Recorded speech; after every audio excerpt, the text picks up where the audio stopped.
कल Pakistan test team के captain निशान मसूद ने प्रेस कॉन्फ्रेंस की और देखिए बड़े अरसे बाद ये लग रहा था कि कोई पाकिस्तान का कैप्टन प्रेस कॉन्फ्रेंस कर रहा है और बड़े तरीके के साथ बड़ी तमीज के साथ सवाल के जवाब देते रहे, बड़ी रिस्पेक्ट दी उन्होंने मीडिया को और बड़े हम्बली वो और ऐसा लग रहा था कि नॉलेजेबल बंदा बैठा हुआ है जिसको क्रिकेट का बिल्कुल सेंस है, बिल्कुल क्रिकेट की समझ है, उनको क्रिकेट का प्रॉपर नॉलेज है, क्रिकेट का पूरा नो हाउ रखते हैं। उस ऐसा बंदा बैठ के जवाब दे रहा था तमाम जर्नलिस्ट के, ऑल्दो के एक दो बड़े फजूल से सवाल भी हुए जर्नलिस्ट की तरफ से, कुछ मैच फिक्सिंग से रिलेटेड कोई इस तरह के सवाल हुए, लेकिन क्या खूबसूरती के साथ उन्होंने टैकल किया, बड़ी तमीज के साथ, बड़े रिस्पेक्टफुली उन्होंने इस सवाल का भी जवाब दिया और बिल्कुल भी जर्नलिस्ट को ये आइडिया नहीं होने दिया कि यार ये सवाल बिल्कुल भी अच्छा नहीं था, लेकिन उन पे क्रेडिट जाता है। तो देखें, जब कोई पढ़ा लिखा बंदा जो क्रिकेट की समझ रखने वाला लड़का, जो कभी ग्रूम्ड लड़का आके कैप्टनसी करता है, प्रेस कॉन्फ्रेंस करता है, तो आपको वाजे तौर पे एक फर्क नजर आता है और जो उनकी अप्रोच थी वो भी नजर आई, जो उनका इंटेंट था वो भी नजर आया, उनकी दूर अंदेशी भी नजर आई कि वो सिर्फ बांग्लादेश सीरीज के बारे में नहीं सोच रहे, वो पाकिस्तान के आने वाली सीरीज के बारे में भी सोच रहे हैं। वो ऑस्ट्रेलिया टूर के बारे में भी बात की उन्होंने उन्होंने साउथ अफ्रीका टूर के बारे में बात की, इंग्लैंड के बारे में बात की। तो देखें, उनका विजन बड़ा स्ट्रांग है, बड़ा दूर तक है, वो उन्होंने हर चीज की प्लानिंग की हुई है। फिर उनसे एक सवाल ये भी हुआ कि क्या ये जो टीम सिलेक्ट हुई है वो आपकी मर्जी की टीम है? उस पे उन्होंने इतना खुल के जवाब तो नहीं दिया, लेकिन उन्होंने बताया कि हम इस पे प्रॉपर डिस्कशन करते रहे, जब ये वर्ल्ड कप जारी था तब भी हम लोग मशावरत करते रहे कि कौन कौन से प्लेयर्स इसमें इंक्लूड होने चाहिए टीम में।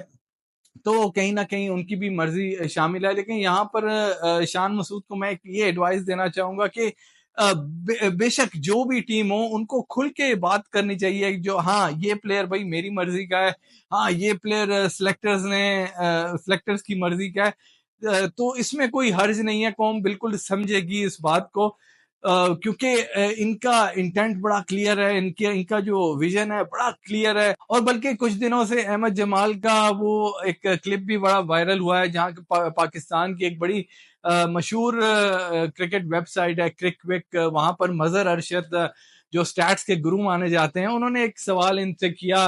तो जवाब में अहमद जमाल ने बताया कि जो बाबर आजम है वो एक डिफेंसिव कैप्टन है, वो डिफेंस करते रहते हैं, मोहतात तरीके से कप्तानी करते हैं कि कहीं मैच हार ना जाए, डरे डरे से रहते हैं, विजन इतना ओपन नहीं है उनका।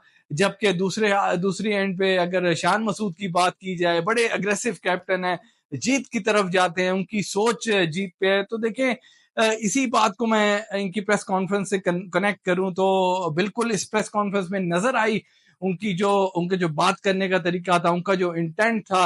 और उन्होंने बताया कि हम सिचुएशन के हिसाब से अपनी गेम को चेंज करेंगे, जहां पर हमें लगा कि हमें अग्रेसिव क्रिकेट खेलनी है हम बिल्कुल अग्रेसिव क्रिकेट खेलेंगे, और जहां पर हमें लगा कि हमें डिफेंसिव होना है, मैच ड्रॉ की तरफ जाना है, तो हम ड्रॉ की तरफ जाएंगे। देखिए, ये बड़ी सेंसिबल बात की है और ऐसी बात कैप्टन करे तो जो टीम के प्लेयर्स होते हैं तो उनका भी दिल बड़ा हो जाता है, अगर कैप्टन की ऐसी सोच हो जो जीत की तरफ जाने वाली हो।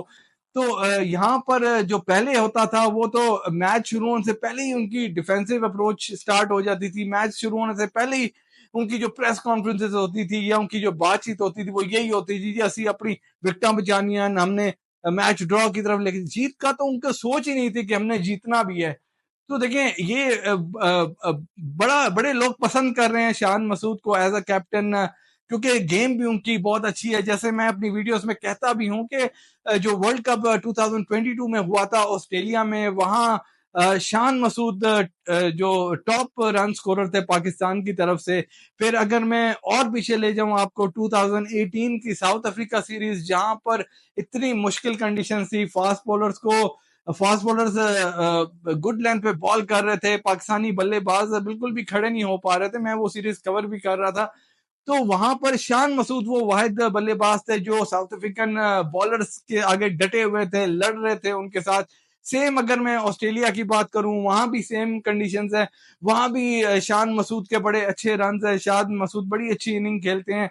तो उन्होंने अपने आप को बड़ा ग्रूम किया है, बड़ा अपनी स्किल्स को बड़ा डेवलप किया है। तो ऐसे कैप्टन, ऐसे प्लेयर्स को आगे आने की बहुत जरूरत है। फिर इमाम उल हक की बात हो रही है कि उनको क्यों ड्रॉप किया गया। तो देखिए, मैं बड़ी एक बात बता दूं कि इमाम बिल्कुल भी टीम में डिजर्व नहीं करते थे। अब इमाम हो गया, बाबर हो गया, हर छोटी छोटी बात पे अपने स्टैट्स उठा के घूम रहे हैं, अपने जो एवरेजेस है उठा के घूम रहे हैं। ये देखो जी, मेरी एवरेज इतनी है, मेरी 50 की एवरेज है, मेरी 60 की एवरेज है, किस बिना पे मुझे ड्रॉप किया। भाई, आपकी जीतने वाली सोच ही नहीं है, आप में वो रोब, वो दबदबा, वो तपड़ ही नहीं है कि अगला जो ऑपोजिशन है वो आपसे डर के कहे कि हाँ जी इमाम आया है, इमाम को आउट करना बड़ा जरूरी है। बड़ा इजी लेते हैं, फॉर ग्रांटेड लेते हैं आपको, हर ऑपोजिशन के, यार इमाम ने क्या डैमेज कर देना। आपकी बेशक 40-50 की एवरेज होगी, कोई एक मैच बता दें जिसमें आपकी जीत जीत की इंटेंट थी, कोई ऐसा मैच बता दें जिसमें आपने जिताया हो पाकिस्तान टीम को, कोई ऐसा मैच बता दें जहां पर ऑपोजिशन आपसे डर के बैठी हो, कोई ऐसा मैच हो जहां बॉलर आप कैप्टन अपने बॉलर चेंज कर रहा हो डर के मारे कि यार ये हर बैट्समैन को, हर बॉलर पे अटैक कर रहा है। कोई ऐसा मैच बता दे। आप सिर्फ अपने लिए खेलते हैं, आपने कभी भी टीम के लिए क्रिकेट नहीं खेली। बेशक आप 40-50-60 की भी एवरेज रखते, उस एवरेज का कोई फायदा नहीं जब आपने अपने मुल्क, अपनी टीम को जिताया नहीं। जब तक आप अपनी नीयत साफ नहीं करेंगे मुल्क के लिए, तो आप जैसे प्लेयर की टीम में कोई जगह नहीं। बहुत से डिजर्विंग प्लेयर पड़े हैं जो पाकिस्तान के नाम सीने में लगा के, पाकिस्तान का झंडा लगा के खेलना चाहते हैं। आप जाएं, पहले डोमेस्टिक में प्रैक्टिस करें, फिर हसन अली हैं, उनको भी प्रैक्टिस करनी चाहिए। फिर अगर मैं हारिस रऊफ की बात करूं तो उनकी भी कोई इतनी खास वर्ल्ड कप के बाद से भी परफॉर्मेंस नहीं है, क्योंकि उससे पहले वो एमएलसी खेले, वहां पर उनकी 5 मैचेस में सिर्फ 1 विकेट हुई। फिर उन्होंने 100 लीग खेली, 100 लीग में उनकी 5 मैचेस में 11 विकेट थी। बिल्कुल वहां पर उन्होंने कुछ बेहतर परफॉर्मेंस दी। लेकिन अब जो पाकिस्तान क्रिकेट बोर्ड है, उनको भी ये समझ होनी चाहिए, इतनी अक्ल तो कम से कम आ जानी चाहिए अब तक, इतने झटके खाने के बाद, कि ये जो लीग्स हैं, इनकी बना पे आप किसी प्लेयर को सिलेक्ट ना करें, चाहे वो पाकिस्तान की सुपर लीग हो, चाहे वो बिग बैश लीग हो, चाहे वो कोई भी लीग हो। लीग में जैसे मैं बार बार यही बात करता हूं, लीग में आपके बेस्ट 11 नहीं खेल रहे होते। लीग में कुछ बिगनर्स होते हैं, कुछ डोमेस्टिक के प्लेयर्स होते हैं, आप उनको इजीली टैकल कर सकते हैं, इजीली डरा के आउट कर सकते हैं। लेकिन जब आप इंटरनेशनल क्रिकेट खेलते हैं, वहां पर आपकी बेस्ट 11 खेलती है, वहां पर बेस्ट प्लेयर का सामना होता है आपके साथ, तो वो आपको मार धाड़ कर सकते हैं आपके आगे। तो आपको बड़ी इंप्रूव्ड क्रिकेट खेलनी है। तो हारिस राव के लिए तो मशवरा यही है कि भाई आप जाएं डोमेस्टिक में, पहले मेहनत करें, रगड़े खाएं, उसके बाद टीम के बारे में सोचें। तो अब काफी हद तक पीसीबी को समझ भी आ चुकी है, क्योंकि इसीलिए इन्होंने जिन प्लेयरों को आगे अपने साथ लेके नहीं चलना, उनको एनओसी भी दी है। जैसे शदाब हो गया, ये हारिस की मैं बात कर लूं, और कुछ और इफ्तिखार है, तो इनको एनओसी दी जाके भाई आप लीग लीग लूग खेलो तो साड़ी जान छड़ो। तो ये कम से कम कुछ बेहतर है। बाकी जो नसीम शाह है वो आपको नजर आएंगे टेस्ट मैच में एक्शन में, जो कि बड़ा जबरदस्त है। फिर बाबर आजम की वापसी होगी। आई होप बाबर आजम अपनी गलतियों से सीख लें, और मैं उम्मीद करता हूं, जो कि लग नहीं रहा, कि जो ओडीआई हैं और T20 है, अगर व्हाइट बॉल क्रिकेट की बात कर रहा हूं, कि उसमें कम से कम चेयरमैन की तरफ से या बोर्ड वालों की तरफ से, स्पेशली वकार यूनिस आ गए हैं, उनकी तरफ से कैप्टन कम से कम चेंज कर ले, बाबर आजम को बैटिंग पे फोकस करने दें, उनको कैप्टनसी से हटा दें खुदा के लिए। फिर उसके बाद मैं अगर सरफराज अहमद की बात करूं, उनकी वापसी होगी बांग्लादेश के खिलाफ टेस्ट मैच में। मोहम्मद रिजवान भी होंगे टेस्ट मैच में। अब देखना ये होगा कि दोनों में से कौन कीपिंग करेगा। बाकी ये जो थ्रू आउट शान मसूद की प्रेस कॉन्फ्रेंस थी, वो बहुत जबरदस्त थी, बहुत शानदार थी। हमें ऐसे कैप्टन की ही जरूरत है। मैं चाहूंगा कि इन्हीं को ऑल फॉर्मेट्स का कैप्टन बना दिया जाए, और इनकी परफॉर्मेंस भी और बेहतर आए, क्योंकि इनका जो माइंड है वो बड़ा स्ट्रांग है। तो क्रिकेट को ये बेहतरी की तरफ लेके जा सकते हैं। और इनके अलावा अभी आगे कैप्टनसी का कोई उम्मीदवार इतना खास नजर नहीं आता।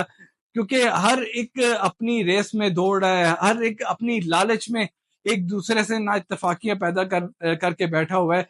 तो ऐसे में देखें पाकिस्तान टीम का नुकसान है। तो ये कम से कम बोर्ड को समझना चाहिए, ये पीसीबी के जो चेयरमैन है उनको समझना चाहिए। अब तो वकार यूनुस आ गए, उनको भी ये बड़ा सोच समझ के फैसला लेना चाहिए। और मैं जानता हूं वकार यूनुस में इतनी जुर्रत और इतना वो तपड़ है कि वो अपनी मनवा सके, वो अपने रोब दबदबा डाल सके, वो इनसे पूछ सके अगर ये गलती करते हैं, इनसे पूछ सके कि भाई ये क्यों हुआ है, सिलेक्टर से पूछ सके कि भाई आपने टीम जो सिलेक्ट की है वो क्यों सिलेक्ट की है। और बाकी दोस्तों ये सारी जो इंफॉर्मेशन थी, जो शान मसूद की प्रेस कॉन्फ्रेंस थी, मैं बहुत बेस्ट विशेस कहता हूँ शान मसूद को इन टेस्ट मैचेस के लिए बांग्लादेश के अगेंस्ट। और बांग्लादेश की टीम भी पाकिस्तान आ चुकी है, उन्होंने थोड़ा लेट आना था, लेकिन पाकिस्तान बोर्ड का बड़ा अच्छा इनिशिएटिव है कि वहाँ क्योंकि हालात खराब है, तो इन्होंने उनको कह दिया कि आप 2-3 दिन पहले ही बेशक आ जाएं और अपनी प्रैक्टिस यहाँ पर करें। तो लाहौर में इस टाइम बांग्लादेश की टीम मौजूद है, वहां पर उनका प्रैक्टिस सेशन भी जारी है। आई होप कि जो बांग्लादेश के अगेंस्ट टेस्ट सीरीज है उसमें पॉजिटिव रिस्पांस आए, अच्छी परफॉर्मेंसेस सामने आए। और मेरी इस वीडियो में अब तक इतना ही। मेरी अगली वीडियो तक मैं फैसल खोकर ओवर एंड आउट।